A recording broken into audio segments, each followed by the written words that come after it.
All right, YouTube. So I needed to change the speakers in the back of my 2000 GMC Sierra truck. I had the 3-door panel. So the thing is, I only have one that opens up, and the back driver's side does not open up.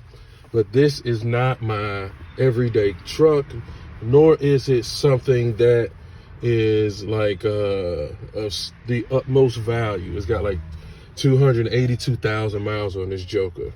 Still in pretty good shape body wise. Engine is still in pretty good shape, but that means other things are starting to fall apart just a little bit, but I'm still trying to take care of it. Anyway, if you need to get the speaker out, because like myself, the speaker's broken, if you have this tool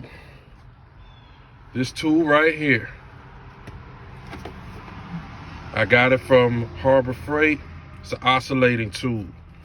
Oscillating tool with the, it says wood or metal blade, but that's freaking trash. It's not really wood or metal. But anyway, if you could see, let's see if I can. All right, you see, these are the slots right here that hold the cover. Hold the cover on there.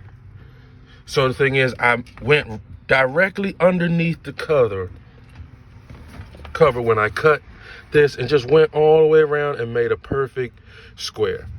You really don't need this plastic anymore, but it's a heck of a lot easier than pulling off this entire, when I say this entire panel, pulling up the goddamn seats and pulling all of that off. It's like freaking terrible. I seen too many guys say that it was bad. So the thing is, hey, that was 5 minutes right there, if that. Cutting that, you're not gonna see it because the grill is gonna be covering it.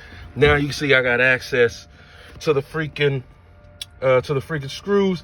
Pull it out, reattach your new wires or whatever to your speakers, screw them back in, and you're done. Hey, hopefully this helped you like it helped me.